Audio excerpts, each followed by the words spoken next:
Mother's Day morning arrived quietly, with a silence that felt heavier than noise. Sunlight slipped through the curtains and stretched across the wooden floor. I lay still for a moment, listening carefully. No footsteps in the hallway. No surprise knock at the door. No cheerful voices whispering outside my room, trying not to wake me before a dramatic entrance. I reached for my phone before even sitting up. No missed calls. No messages. No, Happy Mother's Day, Mom. I told myself it was early. My children liked to sleep in on Sundays.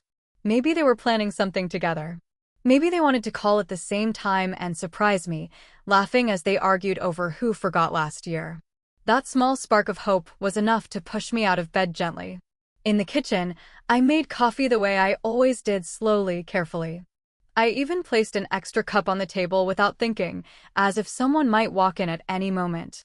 My phone lay beside my plate, screen facing up. Every few minutes, I glanced at it, pretending I wasn't waiting. By noon, the house felt too big, too quiet. The ticking clock sounded louder than usual.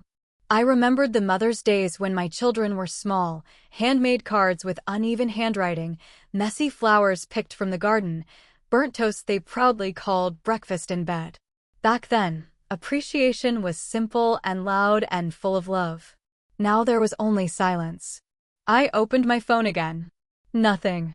I stared at their names in my contact list, but refused to text first. I didn't want to remind them. I didn't want love that needed prompting. If I had to ask for it, it wouldn't feel real. In the living room, sunlight touched the old family photograph on the wall. In that picture, my 3 children stood around me, arms tight around my shoulders. I looked younger, but more than that, I looked needed. Important. Central. When did I stop being necessary?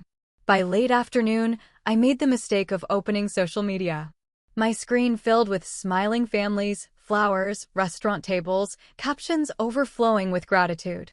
Best mom ever. My queen. Couldn't have done it without you. I told myself I was happy for them. And I was. But with every post, something tightened inside me. It wasn't jealousy. It was comparison. I checked my children's profiles.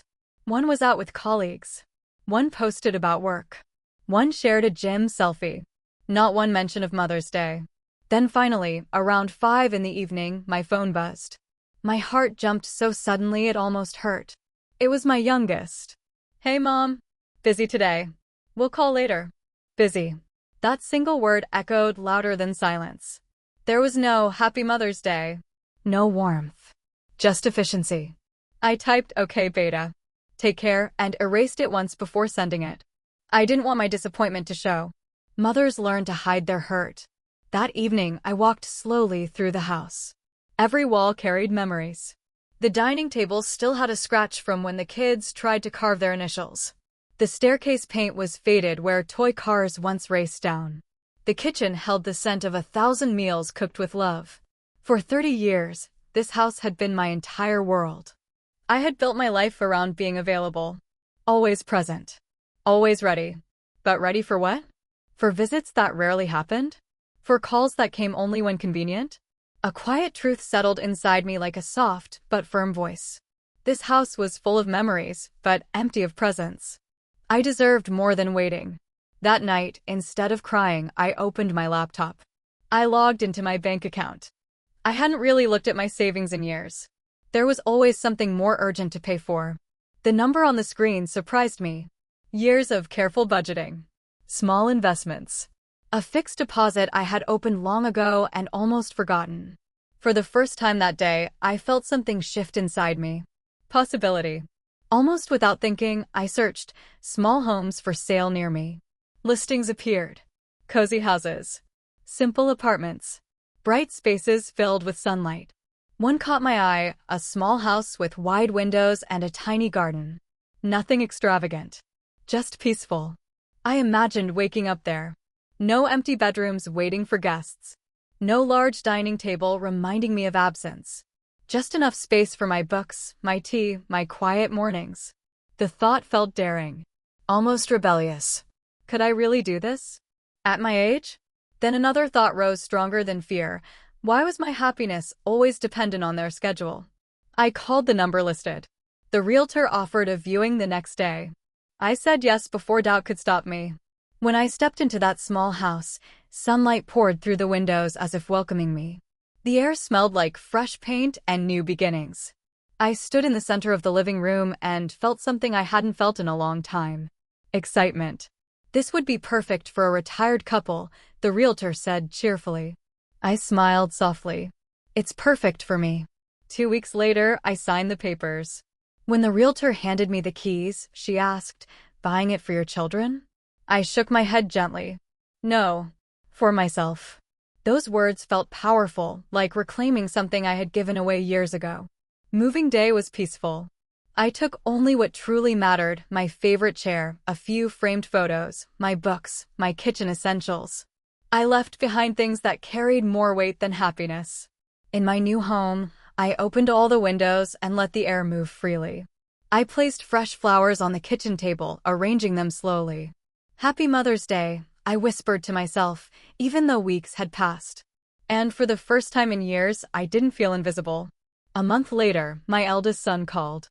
"Mom, why didn't you tell us you were selling the house?" "I needed something smaller," I said calmly. "Something that suits my life now."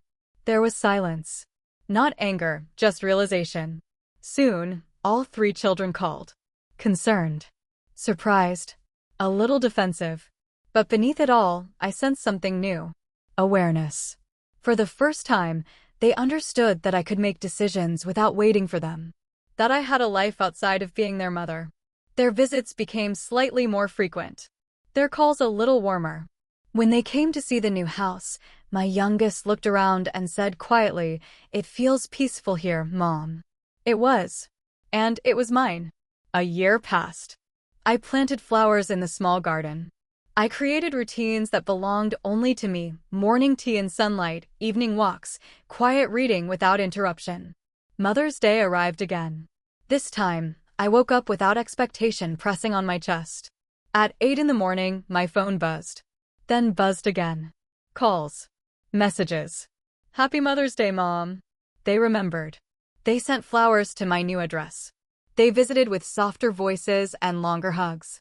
I thanked them. I appreciated the effort. But what surprised me most was not their attention. It was my calm. Even if they had forgotten again, I would have been okay. Because buying this house changed something inside me. I was no longer waiting to be valued. That evening, after they left, I sat alone in my cozy living room. The flowers they brought stood beside the ones I had bought for myself. And I understood something clearly. The greatest gift I ever received wasn't from them. It was the moment I chose myself without anger, without bitterness. Buying that house wasn't revenge. It was self-respect. And that was the best Mother's Day gift I ever got.